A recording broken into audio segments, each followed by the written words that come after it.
read these books instead of racist BookTok books. So if you're not on BookTok, which I'm very, very glad for you that you're not for the most part, but on BookTok there seems to be a thing going around where people are making excuses for authors that put like openly racist stuff inside their books, as well as making excuses for authors who openly support just like very bad things happening in the real world. People will then say, separate the author from the art, or separate the art from the artist, and I don't ascribe to that, because that only really works when the artist has passed away, because you buying the art from the artist materially benefits that artist. You talking about the art from the artist materially benefits that artist. You know, you're not separating the art from the artist because the artist benefits from you consuming their art. This goes back to a whole capitalism thing where, you know, the labor, you know, and the production, and you are giving the material benefit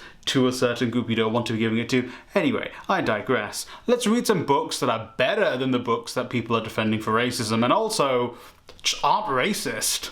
I think this is an obvious one, but Yellowface by R.F. Kuang. I'll be honest, this is not R.F. Kuang's best book, in my opinion. I did read this very vivaciously, though. I managed to read it in maybe 2 sittings, about this time last year, and it's relevant because it's not necessarily what we're seeing is Yellowface being permitted, but it's the kind of the racist undertones. We are seeing people making excuses for predominantly white authors when they make mistakes, and then putting down people who are predominantly not white when pointing out those mistakes. They are calling the non-white people things like sensitive, or, you know, caring too much about something that's not important.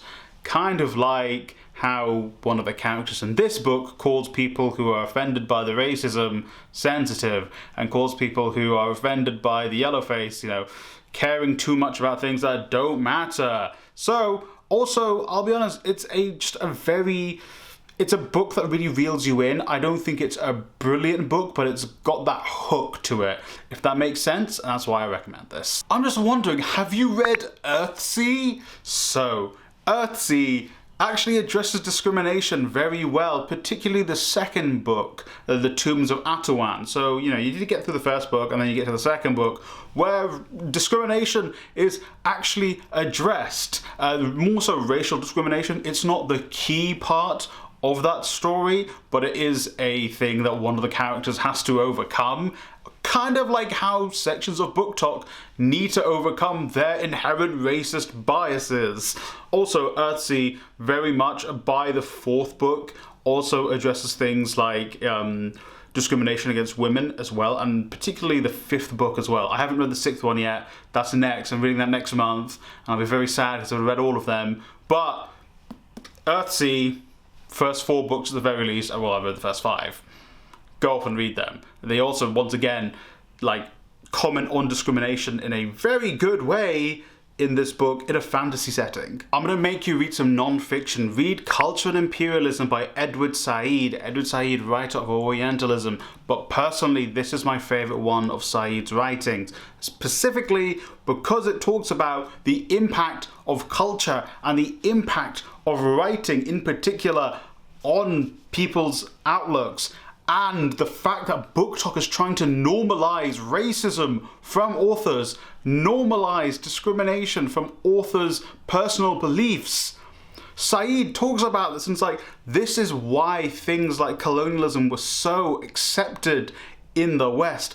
This is why anti-Arab discrimination was so accepted in the West in the 90s and the 80s. Why anti-blackness was so deep-rooted in American and European culture for so long, because their culture was linked to their imperialism.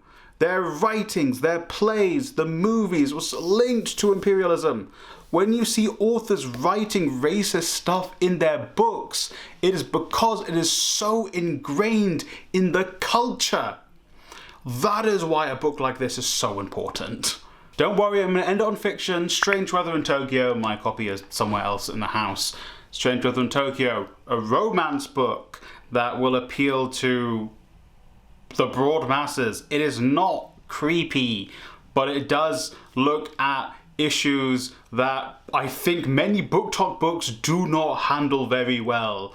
Things like dark romance and like things like age gaps, handled very poorly in the books that are being promoted by BookTok.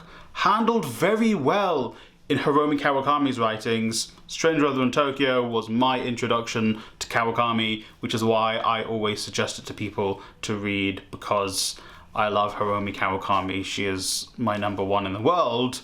So, read Strange Weather in Tokyo if you want that romance kick, and go off and read Kawakami's other books. They also push the envelope with things like surrealism. It gets a little bit weird in her writing, but also it's not super creepy at the end of the day, and it's not super racist like many BookTok books are, and how many BookTokers are defending it. If you are someone with a platform, if you are someone who is aspiring to have a large platform, you do not promote racism, you do not defend racism, you do not make excuses, you do not say, that's not what the author meant, because it's very clear in the writing what was there, especially when it comes to authors who ignore the advice of their publishers.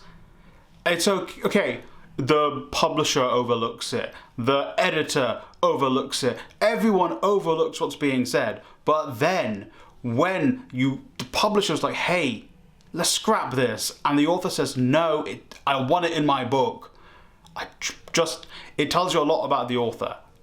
And even the publishers that allow things that are creepy and that are racist, at the end of the day, we live in a highly capitalistic society.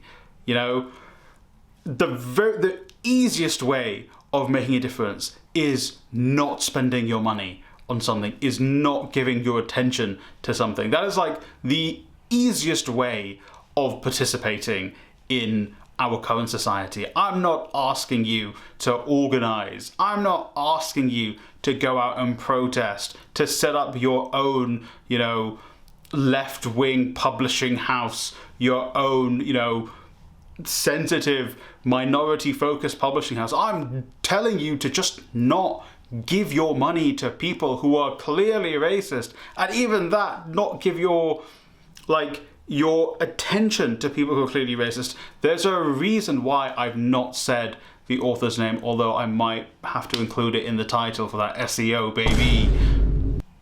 But please, there is a world of amazing, incredible books from across the entire nation, from across history. You have millions and millions of books to be able to read. You do not need to spend the time reading books from authors who are clearly racist, who are clearly creepy and discriminatory. You don't need to do that. So, thank you for watching. Shout out to my members. Members get additional videos. They get to be part of a book club where we're reading Minor Detail at the moment. They get special emojis and special badges, and they get input into what content I create. If you are interested, it's £2 a month. You can click join down below or on my channel. But, if you can't, that's a-okay with me. Thank you for watching. Thank you for getting to this part of the video. I highly appreciate it. Remember to like, subscribe, and share the video with a friend or family member. You can pick up all the books I've spoken about in the description down below. There's links to them, or get them from your local library. Thank you for watching, and I hope you read a great book today. Supernova.